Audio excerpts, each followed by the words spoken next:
Today in Wisconsin and Maine and Massachusetts, it's Patriots Day.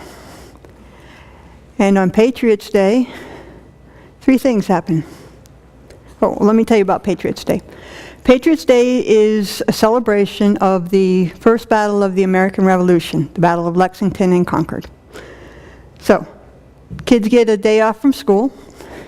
The Red Sox play early. Hey, and they run the Boston Marathon. 2 years ago, on April 15th, Dzhokhar Zanov and his brother Tamerlov planted 3 explosive devices at the finish line and walked away. When the bombs went off, 3 people were killed and over 260 people were injured. In the ensuing chase, 1 police officer was killed and Tamerlan Zarnoff was killed. Now, I grew up in Rochester, New Hampshire, and depending on which road you take and the time of day you go there, it's less than an hour from Boston. I've always been very proud of Boston, very protective of Boston and its people. Recently, I've been looking at Fortitude. Fortitude is the ability to stay strong and positive in the face of adversity. Now think about that. Stay strong and positive in the face of adversity. Adversity. That's when something happens to you that you don't want. So how do we respond? Do we respond with the wisdom and compassion of that the Buddha taught us, that is a part of each of us? We know it's there. It's called our Buddha nature. Or do we respond with anger and confusion? I know when I first learned about the bombings, I was very angry. I was very hurt, very confused.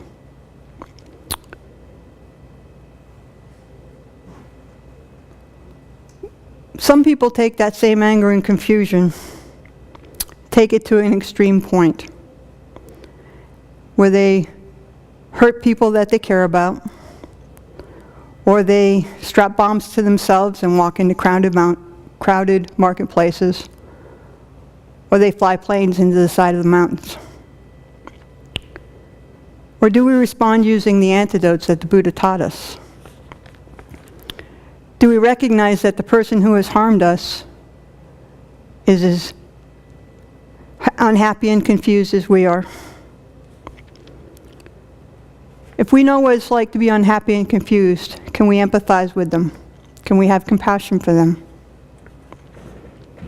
Do we ask ourselves, is this the person's nature? If it is that person's nature, there's no reason to be angry with them. That would be like being angry at fire for burning. If it's not their nature, then there's no reason to be angry at them. That would be like being angry at the sky for having clouds in it. Do we let that anger and pain run around in our heads, making us madder and madder until we have to strike out and make other people hurt like we do? That's what Dzhokhar and Tamerlan did. Most people don't go that far,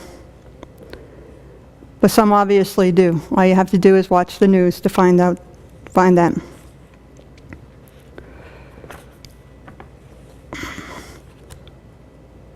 When we get angry and want to hurt somebody,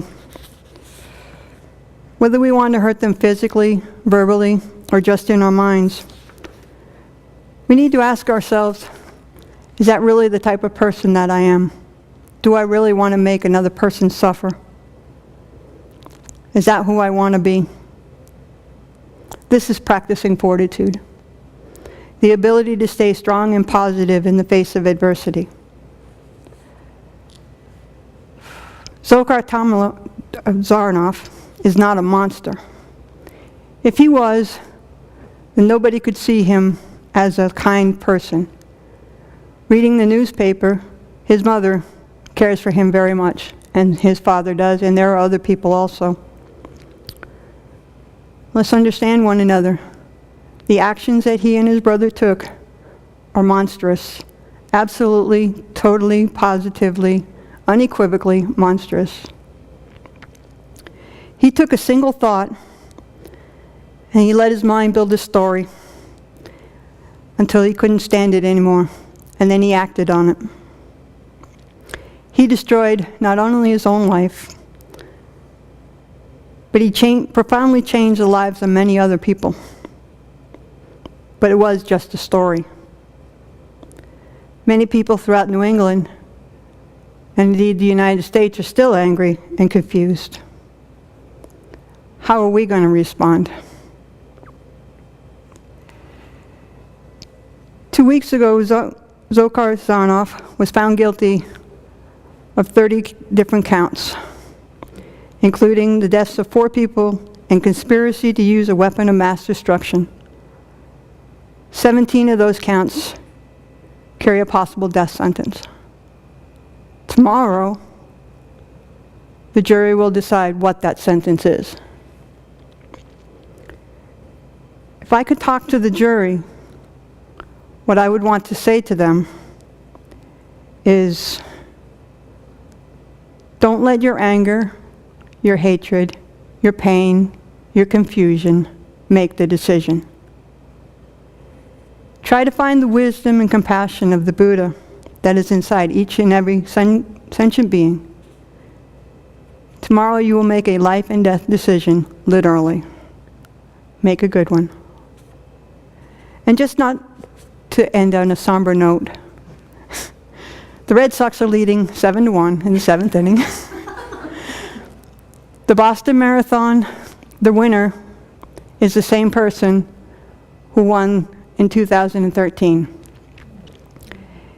In 2013, he gave his medal back to the city of Boston in memory of the people who were hurt and killed. Those are the people who make living good. Let's remember that. And now I'm done.